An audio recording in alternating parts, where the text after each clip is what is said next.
নমস্কার, আমি বনশ্রী। আমার কহন চ্যানেলে আপনাদের স্বাগত জানাই। 2 প্রজন্মেরও বেশি সময় ধরে গল্প শুনিয়ে আসছেন এবং এখনও পাঠকদের মধ্যে জনপ্রিয়তার তুঙ্গস্পর্শী এমন যে অতি স্বল্প সংখ্যক লেখকদের নাম মনে আসে, তাদের মধ্যে আশাপূর্ণা দেবী অন্যতম। আজ তারই লেখা গল্প শোনাবো। গল্পের নাম শকুন্তলার পরাজয়। এখানে বলে রাখি, গল্প পাঠের সুবিধার্থে গল্পের ভাষা সাধু থেকে চলিতে পরিণত করা হয়েছে। শুরু করি তাহলে। আমাদের নায়িকা আশ্রম পালিতা কর্ণদহিতা সখী শকুন্তলা নয়, স্কুল কলেজ পালিতা ম্যাজিস্ট্রেট দুহিতা মিস শকুন্তলা সেন। তার দূরবর্তী সীমার মধ্যে ক্রন্দন নামে বস্তুর প্রবেশাধিকার নেই, থাকার কথা নয়, থাকা অসম্ভব।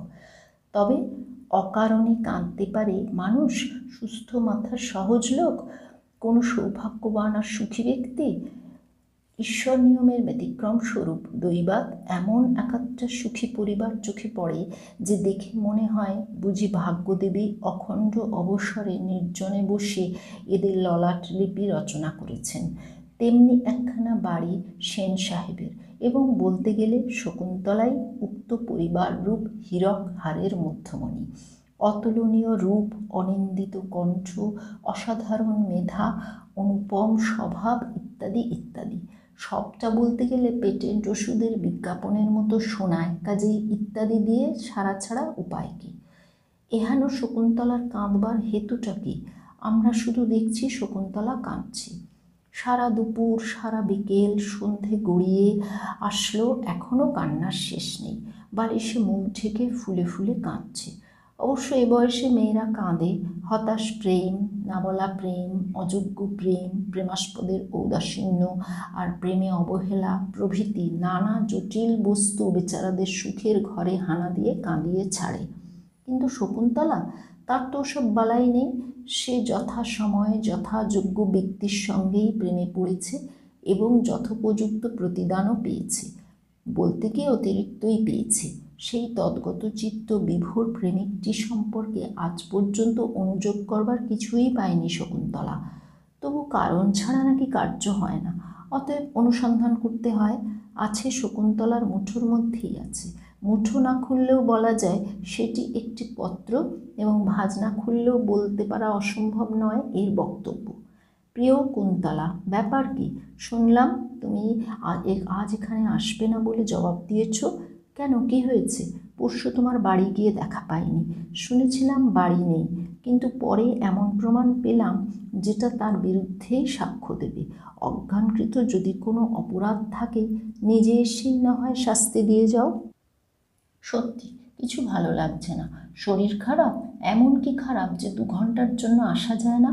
কালকেই আমায় স্টার্ট করতে হবে, ভুলে যাওনি নিশ্চয়ই।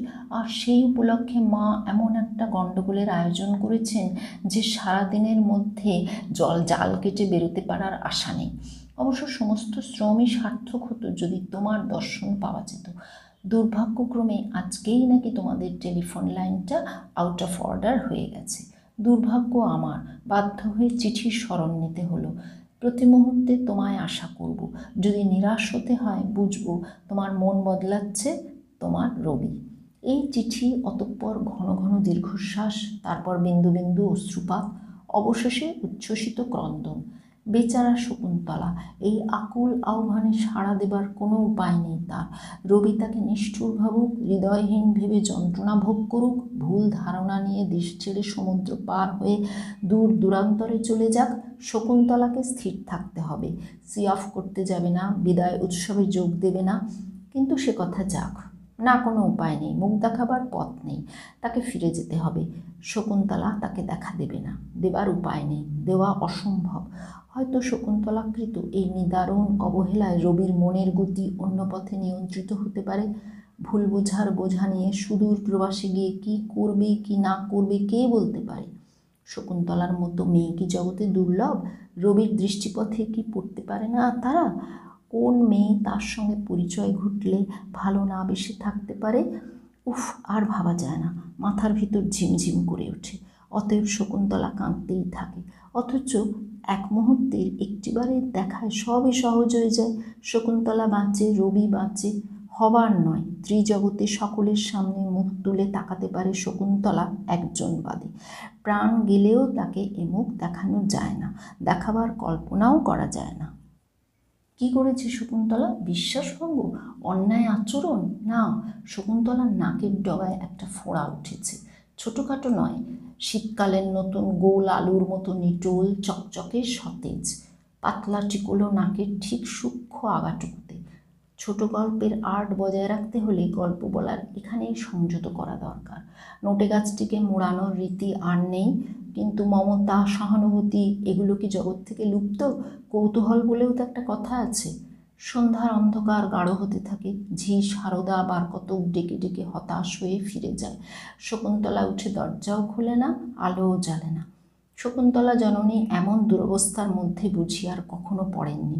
কোথায় নিমন্ত্রণ বাড়িতে মেয়েকে নিয়ে গিয়ে সকলকে চমৎকৃত করে তুলবেন এবং আগামী শুভ কাজের আভাস দিয়ে সকলকে কিঞ্চিৎ সুস্থির করে রাখবেন, তা নয়, এই বিপদ।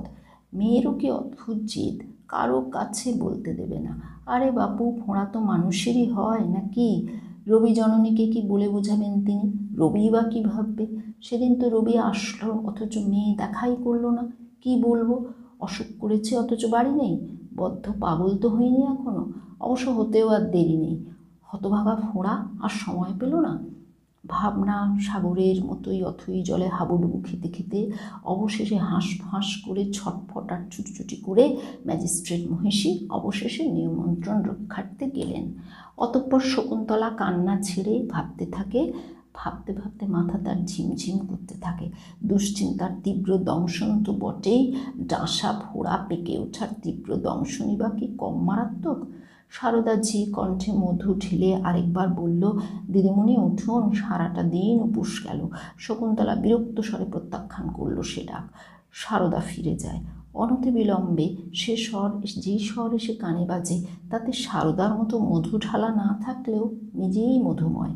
শকুন্তলা চমকে মুখ তুলে চাইল, নাকে রুমাল চাপা না দিয়েই।